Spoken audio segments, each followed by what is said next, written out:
SNL ప్రేక్షకులకి నమస్కారం. ఆరోగ్యమస్తు కార్యక్రమానికి స్వాగతం. మరి ఈ వారం ఆరోగ్యమస్తు కార్యక్రమంలో బ్లడ్ ప్రెషర్ గురించి మనం తెలుసుకుందాం. మరి నేటి జీవన విధానంలో ఆహారపు అలవాట్లు కానీ జీవనశైలిలో కానీ ఎక్కువ మంది ఈ బ్లడ్ ప్రెషర్కి దగ్గరవుతూ ఉన్నారు. అసలు ఈ రక్తపోటు అంటే ఏమిటి, అది వస్తే దానికి నివారణ ఉందా లేదా, లైఫ్ లాంగ్ ట్యాబ్లెట్స్ వేసుకోవాల్సిందేనా, దానివల్ల ఎలాంటి అనారోగ్య సమస్యలు కూడా వస్తాయి అనేటువంటి అంశాలని వాటి గురించి మరి మనకి పట్నంలోనే సీనియర్ వైద్యులు మన డాక్టర్ ఎస్వి కృష్ణారావు గారు మన స్టూడియోలో ఉన్నారు. వారిని అడిగి ఈ బ్లడ్ ప్రెషర్ గురించి పూర్తిగా తెలుసుకుందాం. నమస్తే అండి. ముందుగా ఎస్ ఛానల్ ప్రేక్షకులకి నమస్కారం.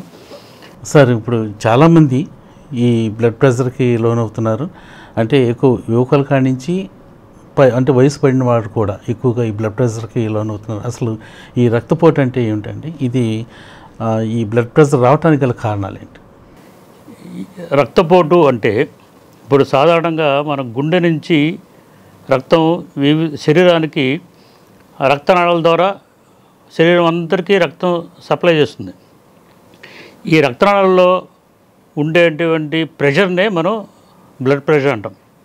బ్లడ్ ప్రెషర్ అంటే గుండె నుంచి పంపింగ్, అంటే ఇప్పుడు మోటార్ పంపు మనకి పైప్ ద్వారా వాటర్ పంప్ చేస్తూ ఉంటే అది ఎలా వెళ్తుండో అలాగే గుండె కూడా పంప్ చేస్తూ ఉంటుంది రక్తాన్ని. అది ఆ రక్తం ఈ రక్తనాళాల ద్వారా వివిధ శరీరం వివిధ అవయవాలకు కానివ్వండి, కణజాలాలకు కానీ, అది న్యూట్రిషన్ కానివ్వండి, తర్వాత రసాయనాలు, అలాగే ఆక్సిజన్, ఇవన్నీ కూడా రక్తం ద్వారా మనకు శరీరానికి అందిస్తుంది గుండె ద్వారా, ఈ రక్తనాళాల ద్వారా.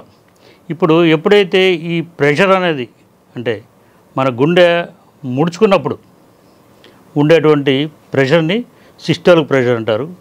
గుండె సడలించుకొని మళ్ళీ దానికి ఫిలప్ అయ్యి మళ్ళీ ఫిలప్ అయ్యేటప్పుడు, అంటే రిలాక్స్ అయినప్పుడు అప్పుడు ఉండే ప్రెషర్ డయాస్టోలిక్ ప్రెషర్ అంటారు. సో దీన్నే రక్తపోటు. అధిక నార్మల్ స్థాయి కన్నా ఎక్కువ ఉందనుకోండి, దాన్ని హైపర్ టెన్షన్ లేదా అధిక రక్తపోటు అంటారు. అసలు ఈ రక్తపోటు వల్ల ఎలాంటి అనారోగ్య సమస్యలు వస్తాయి సార్? రక్తపోటు అనేది ఎందుకంటే అది గుండెకి సంబంధించిన ప్రాబ్లం. ఎందుకంటే అది గుండె ద్వారా వివిధ అంటే రక్తనాళాల ద్వారా మనకు శరీరానికి పంపింగ్, అది నిరంతరం మనిషి అది పుట్టక ముందు నుంచే గుండె కొట్టుకోవడం మొదలవుతుంది. అది చివరి శ్వాస వరకు అది కొట్టుకుంటూ ఉంటుంది. ఇప్పుడు మనం సైన్స్ ఎంతో అభివృద్ధి చెందింది కదా. ఈరోజు కూడా ఇన్ని సంవత్సరాలు ఒక మిషన్ పనిచేసే యంత్రాన్ని మన మానవుడు ఇంతవరకు కనుక్కోలేకపోయాడు. మనిషి తల్లి గర్భంలో మొదలైనటువంటి గుండె చప్పుడు కొట్టుకోవడం, అది 100 సంవత్సరాలు బతికిన వాళ్ళు 100 సంవత్సరాలు కంటిన్యూగా పనిచేస్తుంది. 100 సంవత్సరాలు పనిచేయాలంటే ఎంత మిషన్ అనేది మన మానవ జాతికి అంత పాసిబుల్ కాలేదు. అంత పవర్ఫుల్గా మనకి గుండె అనేది శరీరానికి రక్తం పంపు చేస్తూ ఉంటుంది. కాబట్టి అది మనం దాన్ని ఆ రక్తపోటుని కానీ, అంటే ఇప్పుడు రక్తనాళాల్లో రక్తం ఫ్లో అయ్యేటప్పుడు ఉండే ప్రెషర్నే మనం అది ఎక్కువైందనుకోండి, అదేమవుతుంది, వెనక్కి గుండె మీద ఒత్తిడి వస్తుంది. అంటే అధిక ప్రెషర్ తోటి గుండె పనిచేయాలి.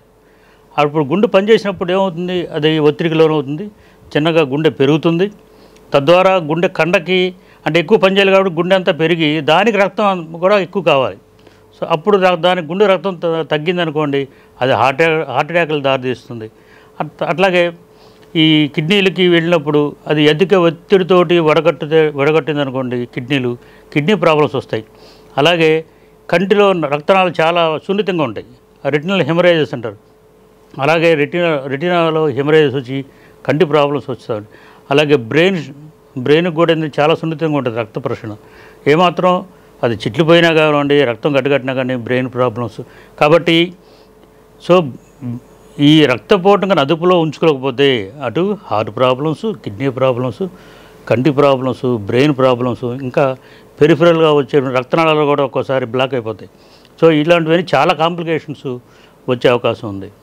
సార్, దీన్ని సైలెంట్ కిల్లర్గా కూడా అంటారు, అది వాస్తవేనా? ఎస్, ఎందుకంటే రక్తపోటు సైలెంట్ కిల్లర్ అంటారు. ఎందుకంటే చాలా మందిలో రక్తపోటు లక్షణాలు కనబడవు, ఏ లక్షణాలు లేకుండానే చాలామంది తిరుగుతుంటారు.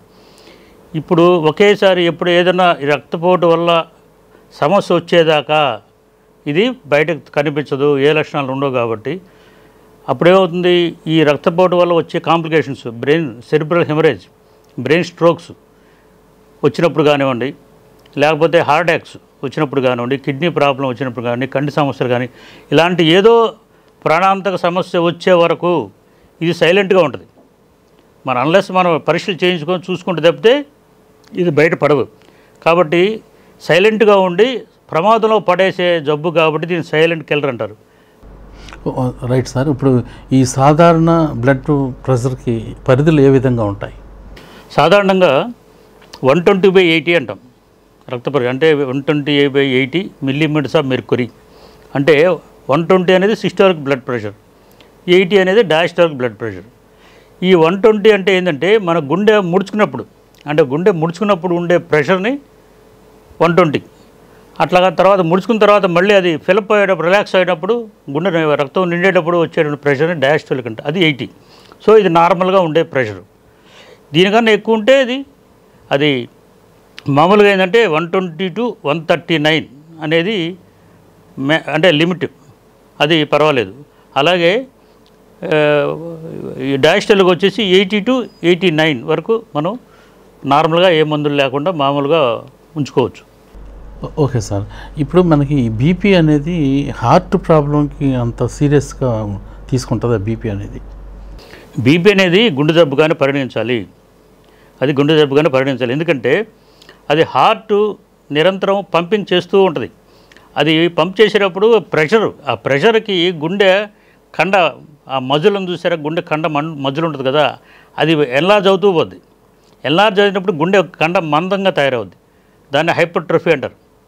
హైపర్ట్రోఫీ మందం తయారైనప్పుడు దాని కండకు కావాల్సినంత రక్తం కూడా పెరగాలి కదా. ఎప్పుడైతే పెరగదో అప్పుడు హార్ట్ అటాక్ వచ్చే ఛాన్సులు ఉంటాయి. సో గుండె జబ్బు కింద, అంటే మనం నడిచినప్పుడు గుండెలో నొప్పి రావటం కానివ్వండి, పరిగెత్తినప్పుడు ఆయాసం రావటం కానివ్వండి, ఈ గుండెకు సంబంధించిన ప్రాబ్లమ్స్, అంటే గుండె జబ్బు లక్షణాలు ఎక్కువ అదుపు లేని బీపీ ఉంటే అది గుండె జబ్బుకి వచ్చే హార్ట్ అటాక్. ఇప్పుడు హార్ట్ అటాక్స్ ఉన్నాయి, 50% హార్ట్ అటాక్స్, 50% పైగా హార్ట్ అటాక్స్ వచ్చిన వాళ్ళందరికీ బీపీ ఉంటుంది. సో గుండె జబ్బుగానే చూడాలి. Right sir.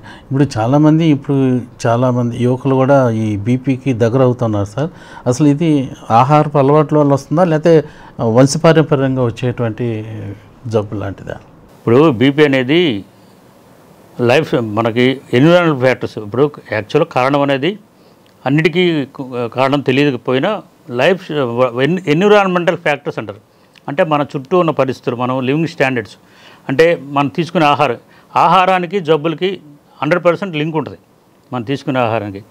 ఇప్పుడు ఈ ఆహారంలో ముఖ్యంగా మన భారతదేశంలో కానివ్వండి, ఎందుకు మన భారతదేశంలో బీపీ ఉన్నవాళ్ళు ఎక్కువే ఉన్నారు.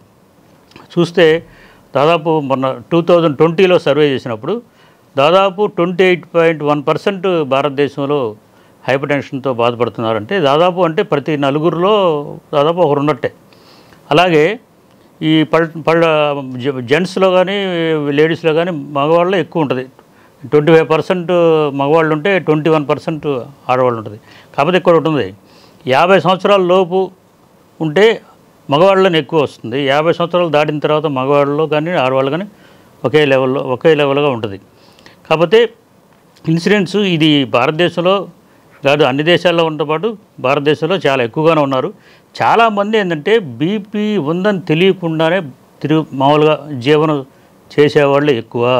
More than 50%. ఓన్లీ 30% మందులు వాడుతూ కంట్రోల్ పెట్టుకున్నారు. మిగతా అందరూ కూడా బీపీ ఉందని తెలియదు, అలా జీవనం సాగిస్తూ ఉన్న వాళ్ళే మన దేశంలో ఎక్కువ ఉన్నారని చెప్పి ఈ మధ్య సర్వేలో కూడా తేలింది. అంటే ఎప్పటికప్పుడు డాక్టర్ దగ్గర చూపించుకుంటూ బీపీ కంట్రోల్ చేసుకోవాలి. బీపీ అనేది ఇప్పుడు దానికి ఒక 3 గ్రేడ్స్ ఉన్నాయి. ఇప్పుడు 139 వరకు ఓకే, 139 to 159 అది మైల్డ్, అంటే గ్రేడ్ 1.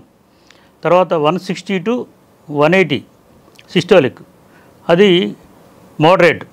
అంటే 180 దాటితే అది సివియర్. అలాగే డయాస్టోలిక్ ప్రెషర్ కూడా 89 వరకు okay, 89 to 100 grade 1, 100 to 110 grade 2, అట్లాగే 110 పైన డయాస్టోలిక్ కింద కానీ ఉందంటే అది సివియర్ కింద ఉంటుంది. కాబట్టి ప్రతి ఒక్కరూ బీపీని 140 లోపు ఉంచుకోవడానికి, అలాగే డయాస్టోలిక్ 90 లోపు ఉంటే అది బీపీ కంట్రోల్లో ఉన్నట్టు అనుకోవాలి. అలా ఉంటే మనకి ప్రాబ్లమ్స్ అనేది, ఎందుకంటే బీపీ అసలు మెయిన్ ఆర్గాన్స్ గుండె కానివ్వండి, కళ్ళు కానివ్వండి, తర్వాత మెదడు కానివ్వండి, కిడ్నీలు కానివ్వండి, ఇవన్నీ మెయిన్ ఆర్గాన్స్ అన్నీ బీపీతో ముడిపడి ఉన్నాయి. కాబట్టి చాలా అన్ని జాగ్రత్తలు తీసుకోవాలి. Right sir. ఇప్పుడు మీరు అన్నట్టు ఆహారపు అలవాట్లు కానీ, అలాగే ఈ ఒత్తిడి కూడా రక్తపోటుకి దాని మీద ప్రభావం చూపిస్తుంది. ఒత్తిడి అనేది కూడా ఇప్పుడు మనం ఈ బీపీకి కారణాలు ఏంటని విశ్లేషిస్తే, ఇందాక అనుకున్నాం ఎన్విరాన్మెంటల్ ఫ్యాక్టర్స్ అని. అంటే ఏంటంటే మనం ఆహారంలో ఉప్పు అధికంగా తీసుకుంటే బీపీ వచ్చే అవకాశం ఉంది. అలాగే హై ఫ్యాట్ డైట్, ఈ కొవ్వు పదార్థాలు ఎక్కువ ఉన్నటువంటి మాంసాహారం కానివ్వండి, ఇతర ఫ్యాట్స్ ఎక్కువ ఉండే ఆహారం తీసుకుంటే వచ్చే అవకాశం ఉంది. తర్వాత ఒబిసిటీ, అంటే అధిక బరువు ఉన్న వాళ్ళకి బీపీ వచ్చే అవకాశం ఉంది. అలాగే శారీరక శ్రమ లేకుండా సెడెంటరీ లైఫ్ ఉండే వాళ్ళకి వచ్చే ఉంది. మానసిక ఒత్తిళ్ళు ఎక్కువ లోనైన వాళ్ళకి బీపీ వచ్చే అవకాశం ఉంది. అలాగే ఆల్కహాల్ కూడా ఎక్కువగా అధిక మోతాదులో వాడే వాళ్ళకి బీపీ వచ్చే అవకాశం ఉంది. స్మోకింగ్ వల్ల బీపీ వచ్చే అవకాశం ఉంది. తర్వాత కాఫీ కూడా ఎక్కువ తాగినా కూడా బీపీ వచ్చే అవకాశం ఉంది. ఇవన్నీ ఈ మన ఎన్విరాన్మెంటల్ ఫ్యాక్టర్స్, మన లైఫ్ స్టైల్లో ఉండేవి. అలా కాకుండా వంశపారంపర్యంగా వచ్చే అవకాశం కూడా ఉంది సార్. కాబట్టి పెద్దవాళ్ళకి, ఎవరికన్నా ఇంట్లో పెద్దవాళ్ళకి, పేరెంట్స్ కానివ్వండి, ఇంకా బంధువులు కానీ ఉంటే మిగతా వాళ్ళకి కూడా వంశపారంపర్యం వచ్చే అవకాశం ఉంది. కాబట్టి ఇవన్నీ కారణాలు. ఓకే. ఈ రక్తపోటు అనేది ఏ వయసులో వారికి ఎక్కువగా, అంటే ప్రెషర్ అనేది బ్లడ్ ప్రెషర్ అనేది ఏ వయసులో వారికి ఎక్కువగా వస్తుంది? ఏ వయసు వరకు రావచ్చు.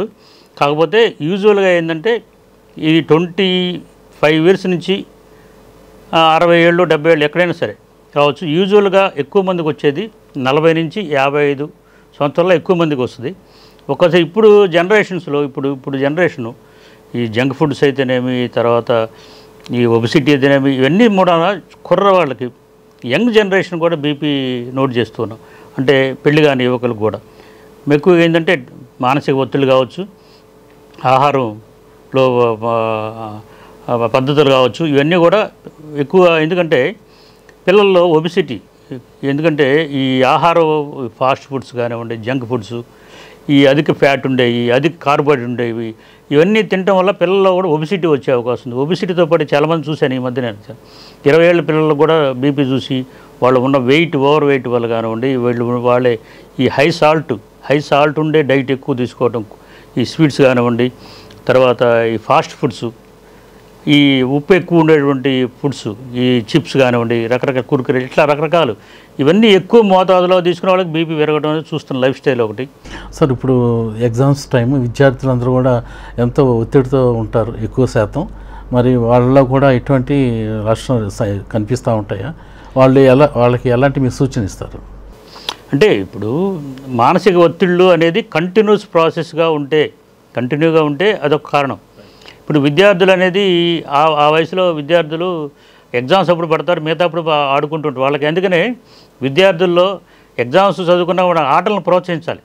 రిలాక్సేషన్ ఎక్సర్సైజ్ కానివ్వండి, రిలాక్సేషన్ కానీ, ఇవన్నీ వాళ్ళు ప్రోత్సహిస్తూ ఆ మానసిక ఒత్తిడి పడకుండా ఎగ్జామ్స్ రాయించగలగాలి. ఎగ్జామ్స్ అంటే టెన్షన్ పడటం అనేది పడకుండా తయారు చేయగలగాలి. అలా చేయగలిగితేనే పిల్లలు అప్పటి నుంచే మనం జాగ్రత్త తీసుకోవాలి.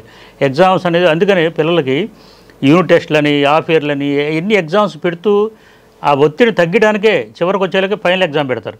అంటే మధ్యలో ఎగ్జామ్స్ పెట్టడం కూడా వాళ్ళకి ఏంటంటే ఆ ఒత్తిడి లేకుండా ఉండడానికి. కాబట్టి విద్యార్థులు తరచూ ఎగ్జామ్స్ రాసుకుంటూ అది ఒత్తిడికి లోను కాకుండా అలవాటు చేయటం అనేది వాళ్ళకి భవిష్యత్తులో ఈ టెన్షన్స్, బీపీలు రాకుండా ఉంటుంది. Right sir. ఇప్పుడు మనం ఈ రక్తపోటుని మనం అంటే తరచూ తనిఖీ చేసుకోవడానికి ఉత్తమమైనటువంటి మార్గం ఏమైనా ఉందా? రక్తపోటు అనేది ఇప్పుడు మనం ఇంట్లో చూసుకుంటూ ఉంటారు. ఇంట్లో అంటే డిజిటల్ బీపీ మెషిన్స్ ఉన్నాయి. తర్వాత మనం బీపీ డాక్టర్స్ కానివ్వండి హాస్పిటల్స్లో స్పిగ్నో మేనోమీటర్ అంటారు దాన్ని. అంటే ఈ దాని మెర్క్యూరీతోటి ప్రెషర్ చూడటం.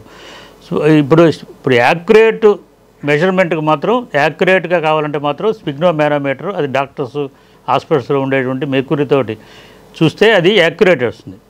ఈ డిజిటల్ బీపీ మిషన్స్ కూడా మంచి రిలయబులే, మంచివి కాదంటలేదు. కాకపోతే వాటితో పోలిస్తే ఇవి యాక్యురసీ తక్కువ ఉంటుంది, కానీ హోమ్లో వాడుకోవచ్చు. కాకపోతే ఈ ఎక్కడ తేడా వస్తుందంటే ఈ చూసే మెథడు. ఎందుకంటే కఫ్ కట్టిన తర్వాత ఆ బీపీ కఫ్ చేతికి కడతారు కదా, ఆ బీపీ మిషన్ కూడా హార్ట్ పొజిషన్లో పట్టుకోవాలి. అది కింద పెట్టు లేదా పైన పెట్టు, అట్లా పొజిషన్ మారినప్పుడు అది బీపీ మారిపోతుంది, తప్పు వస్తుంది. తర్వాత ఏంటంటే ఒక్కోసారి హార్ట్ బీట్స్ ఇర్రెగ్యులర్ ఉన్నాయనుకోండి, అప్పుడు తప్పు వస్తుంది. తర్వాత చేయి కదులుతూ ఉందనుకోండి, అప్పుడు తప్పు వస్తుంది. సో ఇవన్నీ జాగ్రత్తగా మానిటర్ చేసుకుంటే దాంతో కూడా జాగ్రత్తగా చూసుకోవచ్చు.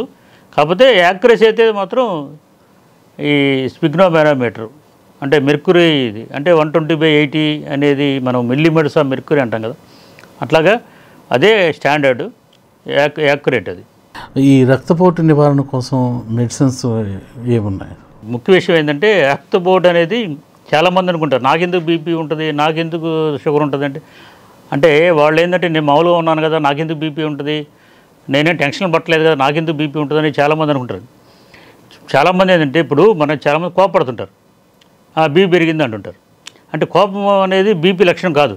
నేను చెప్పాలంటే అసలు బీపీ లక్షణాలు ఎలా ఉంటాయంటే, ఇప్పుడు చాలా కూల్గా, చాలా మందిలో ఏ లక్షణాలు ఉండవు. ఎందుకంటే బీపీ సడన్గా పెరిగినప్పుడే బీపీ లక్షణాలు కొంత ఉంటాయి. తల తిరగటం కానివ్వండి, కళ్ళు తిరగటం, తర్వాత ఒళ్ళు తేలిపోయినట్టు ఉండటం, నిద్ర పట్టకపోవటం, తర్వాత చిరాకు, విసుగు, ఇట్లా కాన్సన్ట్రేషన్ చేయలేకపోవటం, ఇలాంటి ఏదన్నా పెరిగితే కొంతమందిలో ఉంటాయి. కొంతమందిలో అసలు ఏ లక్షణాలు ఉండవు, ఒకేసారి ఏదైనా ప్రాబ్లం వస్తారు. ఈ బీపీ లక్షణాలు లేకుండా ఉంటారు కాబట్టి దీన్ని సైలెంట్ కిల్లర్ అనుకున్నాం కదా. బీపీ మందుల విషయానికి వచ్చేలకి అది మందులో డాక్టర్ సలహా మేరకు అది వాళ్ళు రకరకాల మెడిసిన్స్ ఉన్నాయి. Beta blockers, calcium channel blockers అని, తర్వాత ఏసీ ఇన్హిబిటర్స్, అది రకాలు చాలా ఉన్నాయి. అది డాక్టర్ సలహా మీద తీసుకోవాల్సిందే, అది ఎవరికి వాళ్ళు తీసుకునేది కాదు. ఇంకోటి ఏంటంటే బీపీ అనేది క్యూరబుల్ కాదు. అంటే ఇది బీపీ ఒకసారి వచ్చిన తర్వాత క్యూర్ అయిపోయింది ఇంక లేదు బీపీ అనేది కాదు. బీపీ కంట్రోల్ చేసుకోవటమే, క్యూర్ చేసేది కాదు. డయాబెటీస్ లాగా ఎట్లా కంట్రోల్ పెట్టుకుంటామో బీపీని కూడా అలా కంట్రోల్ పెట్టుకుంటూ వెళ్ళటమే. తర్వాత బీపీకి మెయిన్ వచ్చేసి మందులతో పాటు life style changes, life style management అంటారు. అంటే మన జీవన విధానంలో, జీవన శైలిలో మార్పులతోటి చాలా వరకు మనం చేసుకోవచ్చు. అంటే మైల్డ్ బీపీ ఉందనుకోండి, గ్రేడ్ 1లో ఉందనుకోండి, అంటే 160 లోపు సిస్టోలిక్ ప్రెషర్, డయాస్టోలిక్ వచ్చేసి 90 లేదా మ్యాక్సిమం 100 లోపు ఉందనుకోండి, వీళ్ళు లైఫ్ స్టైల్ మేనేజ్మెంట్ అంటే ఉప్పు తగ్గించి వాడుకోవటం. మెయిన్ వచ్చేసి ఇప్పుడు మన భారతదేశంలో ఈ బీపీ ఇవన్నీ ఎక్కువ పెరగడానికి కూడా కారణం ఏంటి అంటే మన వాళ్ళు ఎక్కువ వెజిటేబుల్స్ కానివ్వండి, ఫ్రూట్స్ కానీ ఎక్కువ తీసుకోరు. ఎప్పుడైతే ఎక్కువ వెజిటేబుల్స్, ఫ్రూట్స్ ఇవన్నీ ఎక్కువ మోతాదులు తీసుకొని, మాంసాహారం తక్కువ ఉండాలి, వెజిటేబుల్స్, ఫ్రూట్స్, తర్వాత ఈ ఆహారం కూడా ఇప్పుడు మన ధాన్యాలు కూడా పొట్టుతో సహా, అంటే హోల్ గ్రెయిన్స్ అంటారు, అంటే పొట్టుతో సహా ఆహారం తీసుకోవటం, ఫ్రూట్స్, వెజిటేబుల్స్. తర్వాత లేత మాంసం, అంటే ఫ్యాట్ లేకుండా ఉండే లేత మాంసం, అది కోడి మాంసం కావచ్చు, పొట్టేల మాంసం కావచ్చు, మటన్ కానీ, తర్వాత కోడిగుడ్డు, తర్వాత ఫిష్ వాడుకోవచ్చు. ఇవి తీసుకుంటూ ఉప్పు తగ్గించి వాడుకోవాలి. తర్వాత శాచురేటెడ్ ఫ్యాట్, వెన్న, నెయ్యి లాంటివి మితంగానే రోజుకి 5 ml అంటే 5 grams, అంటే 1 స్పూన్ వెన్న, నెయ్యి, కొబ్బరి నూనె లాంటివి. మిగతా ఇది శనగ నూనె, సన్ఫ్లవర్ ఆయిల్, రైస్ బ్రాన్, ఇవి కొంచెం మామూలుగా రొటీన్గా వాడుకోవచ్చు. ఇవి చేస్తూ శారీరక శ్రమ, రోజు వ్యాయామం చేయటం, తర్వాత అధిక బరువు తగ్గించుకోవటం, తర్వాత మానసిక ఒత్తిడి తగ్గించుకోవటం, అంటే యోగా కానివ్వండి, మెడిటేషన్ కానివ్వండి. తర్వాత ఈ యాక్టివ్గా, హుషారుగా, సంతోషంగా, హ్యాపీగా ఉంటే ఇవి మందులతో సహా ఈ లైఫ్ స్టైల్ మేనేజ్మెంట్తో కొంతవరకు బీపీని అదుపు చేసుకోవచ్చు. వీటి చేసుకుంటున్నా కానీ ఇంకా ఎక్కువ ఉందనుకప్పుడు మెడిసిన్స్ వాడాలి. మెడిసిన్స్ అనేది లైఫ్ లాంగ్ డాక్టర్ సలహా మేరకు వాడుతూ ఉండాలి.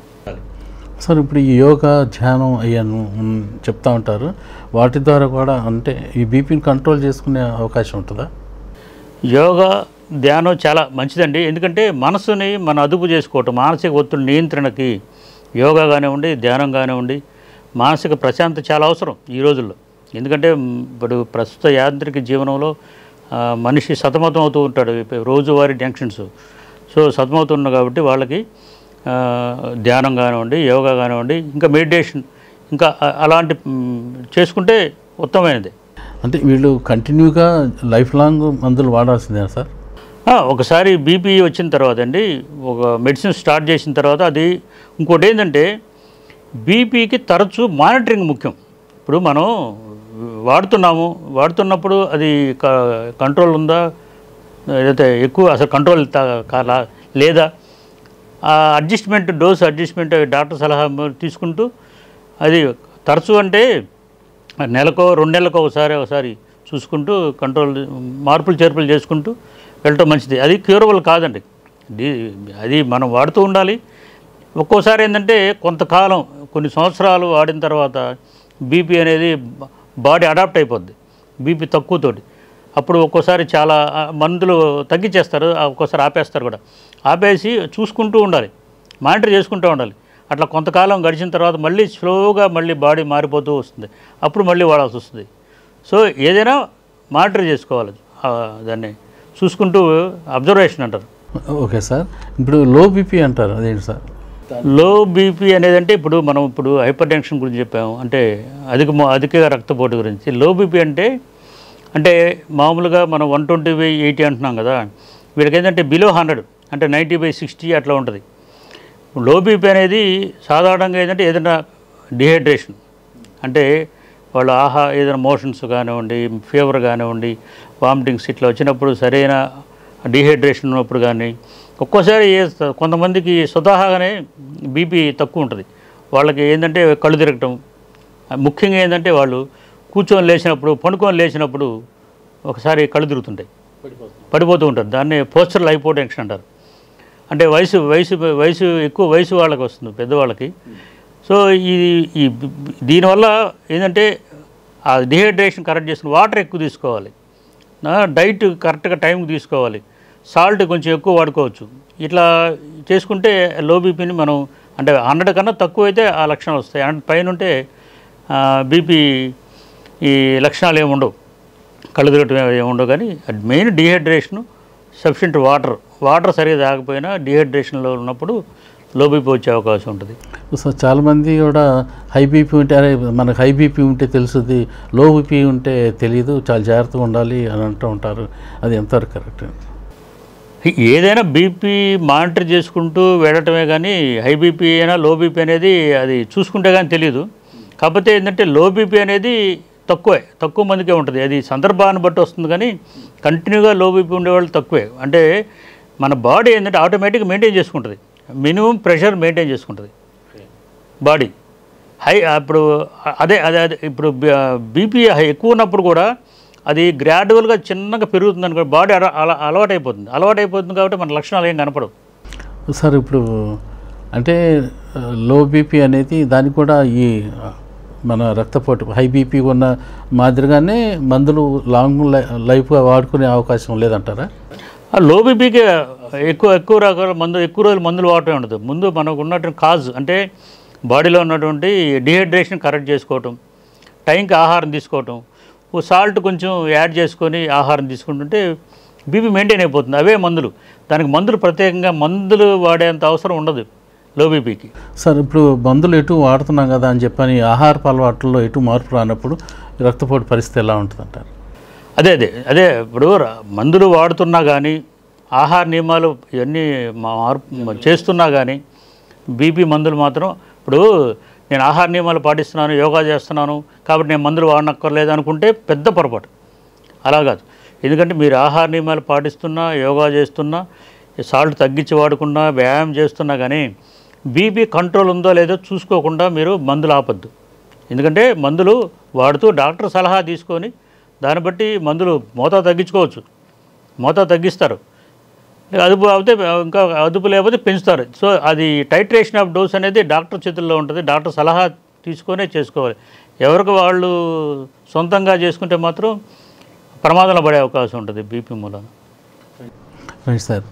ఇంతకుముందు 80కి ముందు ఎక్కువ మంది నేను అసలు హాస్పిటల్ గుమ్మం ఎక్కలేదు, నాకు ఎట్లాంటి అనారోగ్య ప్రాబ్లం లేదు, నేను పూర్తిగా ఆరోగ్యంగా ఉన్నాను అని చెప్పేవాళ్ళు ఎక్కువ ఉండాలి. ఇప్పుడేమో ఎక్కువగా హాస్పిటల్స్లో ఎక్కువగా పేషెంట్లు కనిపిస్తున్నారు. కారణం ఏంటంటే ఇప్పుడు గతంతో పోల్చుకుంటే ఇప్పుడు మనకి వైద్యం పట్ల ప్రజలకి ఒక విజ్ఞానం అంటే అవగాహన పెరిగింది. ఇంతకుముందు గతం రోజుల్లో ఏంటంటే హాస్పిటల్ తక్కువ ఉండేవి, తర్వాత ఈ ల్యాబొరేటరీస్ కూడా తక్కువే ఉండేవి. కాకపోతే ఏంటంటే ప్రజల్లో ఒక చైతన్యం, ఆరోగ్యం పట్ల ఒక చైతన్యం వచ్చి దీనివల్ల ఏంటంటే చిన్న సమస్య వచ్చినా పెద్ద సమస్య వచ్చినా ముందు డాక్టర్ సలహా తీసుకోవటం.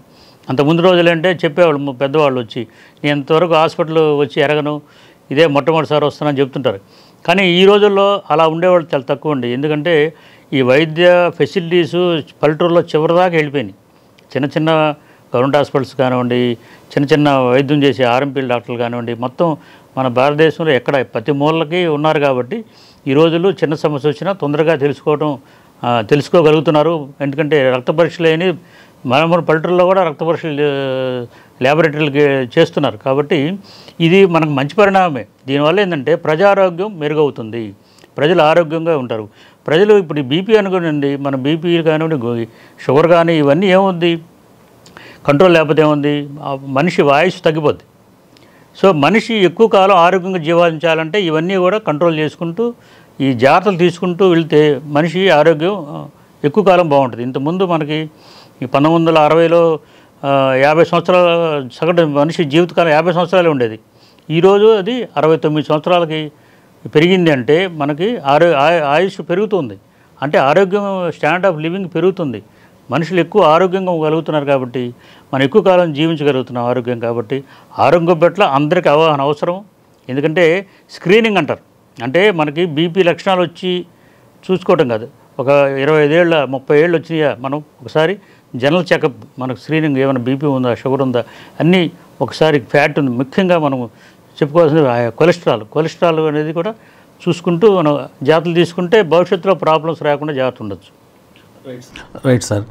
ఇప్పుడు మీరు అట్లాగే అవగాహన కోసం మీరు ఇంతకుముందు ఆరోగ్య విజ్ఞాన వేదిక ద్వారా హెల్త్ పరంగా అవగాహన కార్యక్రమాలు చేపట్టేవాళ్ళు. అలాగే మీరు ఈ పబ్లిక్ ఇంకా అవేర్నెస్ చేయడానికి ఆర్టికల్స్ రాయటం కానీ అటువంటి ఏమైనా చేశారా? గతంలో ఇంతకుముందు ఈ ఎన్నో ఇప్పుడు నేషనల్ తెలుగు మీడియా పేపర్లలో కూడా ఎన్నో ఆరోగ్య వ్యాసాలు అందించడం జరిగింది గతంలో. ఎందుకంటే ఆడవాళ్ళు హార్ట్ అటాక్స్ కానివ్వండి, తర్వాత మన భారతదేశంలో ఉన్న ఆరోగ్యం ఎలా ఉంది అందరూ అంటే దాని మీద కానివ్వండి, తర్వాత హార్ట్ సంబంధించిన డయాబెటీస్ సంబంధించినవి కానివ్వండి, ఎన్నో ఈ ఫీవర్స్, వేసవి కాలంలో వచ్చే సమస్యలు, చలికాలంలో వచ్చేవి, వర్షాకాలం సమస్యలు, ఇలా ఎన్నో ఆరోగ్య వ్యాసాలు నేను నేషనల్ మీడియా ద్వారా తెలుగు పేపర్లో ఇవ్వటం జరిగింది. అలాగే మేము ఈ డయాబెటీస్ మీద కానివ్వండి, హైపర్టెన్షన్, గుండె జబ్బులు, వీటి మీద అవగాహన కల్పిస్తాను వైద్య విజ్ఞాన వేదికలు ద్వారా ప్రతి సంవత్సరం 2-3 సార్లు ఈ దాదాపు ఈ 30 సంవత్సరాల నుంచి 1995 నుంచి ఇప్పటి వరకు మాకు వీలైనంత కాలం మేము వైద్య విజ్ఞాన ప్రజలకు అందించడం. తద్వారా ఎందుకంటే నాలెడ్జ్ ఈజ్ పవర్, మన అవగాహన అనేది పవర్. ఇప్పుడు వైద్యం జబ్బు వచ్చిన తర్వాత మనం వైద్యం చేసుకున్న కన్నా కూడా ఆ జబ్బులు రాకుండా ఉండటానికి మనం ఏం చేయాలి అనే దాని మీద ఎక్కువ మేము ప్రివెన్షన్ దాని మీద ఎక్కువ కాన్సన్ట్రేట్ చేసి ప్రజలకు వైద్య విజ్ఞాన ఈ పుస్తకాల ద్వారా కానీ, పాంప్లెట్స్ ద్వారా కానీ, ఆహార నియమాలని, గుండె గురించి కూడా మేము అంతకుముందు 95లో ఒక పాంప్లెట్లు కూడా పంచాము. అప్పుడు రక్తపోటు, గుండెపోటు నివారణలని మాకు తెలిసి అన్నీ ఉన్న మీడియా ద్వారా, వివిధ కరపత్రాల ద్వారా కానివ్వండి, అన్ని యూట్యూబ్ ద్వారా కానివ్వండి, యూట్యూబ్ ఛానల్ ద్వారా కూడా మేము వైద్య సంబంధించిన ఆర్టికల్స్ కానివ్వండి సమస్యలు చర్చిస్తూనే ఉంటాం. సార్, ఆరోగ్యకరమైనటువంటి రక్తపోటు ఉండటానికి మా ప్రేక్షకులకి జీవనశైలిలో ఎలాంటి మార్పులు ఉండాలనేది సూచించండి. ఇప్పుడు మనకి ఈ హైపర్టెన్షన్ అనేది మనకి జీవనశైలికి సంబంధించిందే. ఇక్కడ మీకు ఇంకో విషయం చెప్పాలి. డాష్ డైట్ అని ఒకటి ఉంది. డాష్ ఇప్పుడు మనకి డాష్ డైట్ అంటే dietary approach to stop hyper tension అని ఒక డైట్ ఉంది. అంటే వరల్డ్లో మన అమెరికాలో ఒక ప్రతి జనవరిలో ఒక బెస్ట్ డైట్ అవార్డ్స్ ఇస్తారు, ర్యాంకింగ్ ఉంటుంది. బెస్ట్ డైట్ అంటే ఎప్పుడు కూడా మెడిటరేనియన్ డైట్ అంటే మధ్య ధర సముద్రం ఉంటుంది, మెడిటరేనియన్ డైట్ అంటారు. రెండోది డాష్. ఈ రెండే ఎప్పుడు 1, 2లో వస్తూ ఉంటాయి. ఈ సంవత్సరం కూడా మెడిటరేనియన్ డైట్ అనేది బెస్ట్ డైట్ ర్యాంక్ 1 ఇచ్చారు మన జనవరిలో 2025. సో బెస్ట్ డైట్ దాంట్లో ఏంటంటే ఎక్కువ వెజిటబుల్స్ ఫ్రూట్స్. వెజిటబుల్స్ ఫ్రూట్స్ ఎందుకు మనకంటే మన ఒంట్లో ఉండేటువంటి సోడియంని తగ్గిస్తాయి ఇవన్నీ. వెజిటబుల్ ఫ్రూట్స్ తినడం వల్ల ఏముందంటే పొటాషియం ఎక్కువ ఉంటుంది వాటిలో. పొటాషియం ఎక్కువ ఉండటం వల్ల ఏమవుతుంది, ఈ పొటాషియం పెరిగితే ఆటోమేటిక్గా సోడియం తగ్గిపోద్ది. సో వెజిటబుల్స్ ఫ్రూట్స్ ఎక్కువ తీసుకోవాలి. హోల్ గ్రెయిన్ అంటే మన ఆహార ధాన్యాలు పొట్టు సహా వాడుకోవాలి. మాంసాహారం లిమిటెడ్గా వాడుకోవాలి, అది కొవ్వులేని మాంసం. పాలు లిమిటెడ్గా వాడుకోవాలి. శాచురేటెడ్ ఫ్యాట్ వెన్న నెయ్యి కొబ్బరి తక్కువ వాడుకోవాలి. సాల్ట్ తక్కువ వాడుకోవాలి. మెడిటరేనియన్ డైట్లో ఏంటంటే ఫిష్ ఉంటుంది, ఫిష్ ఎక్కువగా వాడతారు. ఈ డాష్ డైట్కి దానికి డిఫరెన్స్ అదొకటి. డాష్ డైట్ కూడా దాదాపు అలాగే ఉంటుంది. సో మన ఇండియన్స్ కూడా దాదాపు ఇలాంటి డైటే తీసుకుంటారు. కాకపోతే ఏంటంటే మనోళ్ళు దాన్ని కొంచెం ఈ కార్బోహైడ్రేట్ ఉన్నది చూసారా, ఈ ఆహార ధాన్యాలు ఈ కార్బోహైడ్రేట్ ఎక్కువ తీసుకుంటారు. ఫ్రూట్స్ వెజిటబుల్స్ తక్కువ తీసుకుంటారు. శాచురేటెడ్ ఫ్యాట్ ఎక్కువ తీసుకుంటారు. తర్వాత ఆలివ్ ఆయిల్ లాంటిది అసలు మన వాళ్ళు చాలా తక్కువ వాడతారు ఆలివ్ ఆయిల్. డాష్ డైట్ కానీ మెడిటరేనియన్ డైట్ వాడు ఆలివ్ ఆయిల్ ఎక్కువ వాడతారు. సో ఈ మార్పులు కానీ మనం చేసుకోగలిగితే బెస్ట్ డైట్ అవుతుంది. మందు కూడా ఇండియన్స్ అన్నీ వాడతారు, మనకు అన్నీ అవైలబిలిటీ ఉన్నాయి. ఫ్రూట్స్ ఉన్నాయి, వెజిటబుల్స్ ఉన్నాయి, మాంసాహారం కొవ్వులేని మాంసం దొరుకుతుంది, ఇవన్నీ ఉన్నాయి. వీటి మీద మనం డైట్ కానీ మార్చుకోగలిగితే అంటే కార్బోహైడ్రేట్ ఎక్కువ తగ్గించుకొని ఫ్రూట్స్ వెజిటబుల్స్ ఎక్కువ తీసుకొని మాంసాహారం తగ్గించుకొని వెన్న ఈ కొబ్బరి నూనె వెన్న నెయ్యి లాంటివి తగ్గించుకొని తర్వాత పాలు కూడా లిమిటెడ్గా వాడుకొని ఇంకా మానసిక ఒత్తిళ్ళు తగ్గించుకొని రోజు వ్యాయామం చేసి అధిక బరువును తగ్గించుకొని ఇవన్నీ మనం ఫాలో అయితే బాగుంటుంది. ఇదే బెస్ట్ డైట్ అనమాట. తర్వాత ఫ్రూట్స్ అన్ని రకాల ఫ్రూట్స్ సీజన్లో వచ్చిన ఫ్రూట్స్ అన్ని వాడుకోవచ్చు. వెజిటబుల్స్ కూడా అన్నీ. ఇది వాడకూడదని ఏం లేదు. ఇప్పుడు షుగర్ ఉందనుకోండి, అప్పుడు దాని పరిస్థితి ఏంటి? అంటే కొన్ని ఫ్రూట్స్ వాడచ్చు, కొన్ని తినకూడనివి ఉంటాయి. షుగర్ ఉన్నా కానీ మన ఫ్రూట్స్ కానీ వెజిటబుల్స్ మనకి దేవుడు ఇచ్చిన వరం లాంటివి అవి. ఆ ఫ్రూట్స్ సీజన్లో, ఎందుకంటే ఒక్కో సీజన్లో ఒక్కో ఫ్రూట్ ఇస్తారు దేవుడు కూడా, అట్లా వాతావరణం బట్టి ఫ్రూట్స్ ఇచ్చారు. కాకపోతే ఏంటంటే అన్నిట్లో సింపుల్ షుగర్ అనేది ఉంటుందండి. సింపుల్ షుగర్ అనేది ఫ్రూట్స్లో ఉంటుంది. కొన్నిట్లో ఎక్కువ ఉంటుంది, కొన్నిట్లో మితంగా ఉంటుంది. గ్లైసిమిక్ ఇండెక్స్ అంటారు. అంటే మామిడి పండు కానివ్వండి, ఈ పుచ్చకాయ కానివ్వండి, సపోటా కానివ్వండి, పనస కానివ్వండి, ఇవన్నీ గ్లైసిమిక్ ఎక్కువ ఉంటాయి. ద్రాక్ష ఇవన్నీ. మిగతా ఇప్పుడు యాపిల్ కానీ, జామకాయ కానీ, తర్వాత బొప్పాయి, ఈ కమల ఆరెంజ్, ఇవన్నీ కూడా ఫ్రూట్స్ తీసుకోవచ్చు. కాకపోతే షుగర్ వల్ల ఏంటంటే షుగర్ కంట్రోల్ పెట్టుకొని ఫ్రూట్స్ అన్నీ మితంగా తీసుకోవడం లేదు. షుగర్ ఉన్నా కానీ కంట్రోల్ ఉంటే మితంగా బిట్వీన్ మీల్స్కి భోజనానికి టిఫిన్కి మధ్యలో అన్ని ఫ్రూట్స్ టేస్ట్ చేయొచ్చు, తినకూడదనేవి లేదు. వెజిటబుల్స్ కూడా అన్నీ తీసుకోవచ్చు షుగర్ ఉన్నా కూడా. అంటే మామూలుగా ఈ దుంపలు తగ్గించి వాడమంటాం కానీ మానేయమంటలేదు. సో తినకూడదు అని ఉండదు, మితంగా తినాలి అనేది కాన్సెప్ట్. Right sir. ఇప్పుడు అధిక రక్తపోటు ఒకసారి కనుక వస్తే దాన్ని నియంత్రించుకోవాలంటే చాలా టైం పడుతుంది. దాన్ని సమానంగా చేసుకోవాలంటే, అంటే తగ్గించుకోవాలంటే మన జీవనశైలిలో మార్పు రావాలి. అలాగే ఆహారపు అలవాట్లలో కూడా తగిన విధంగా డాక్టర్ సూచించిన విధంగా తీసుకోవాల్సిన అవసరం ఉంది. తప్పనిసరిగా లైఫ్ లాంగ్ మాత్రం ట్యాబ్లెట్స్ అనేది వాడుకోవాలి అనే విషయాన్ని మన డాక్టర్ ఎస్వి కృష్ణారావు గారు చెప్పారు. ఇది ఈనాటి ఆరోగ్యమస్తు కార్యక్రమం. మరొక అంశంతో ఆరోగ్యమస్తులో కలుద్దాం. నమస్తే.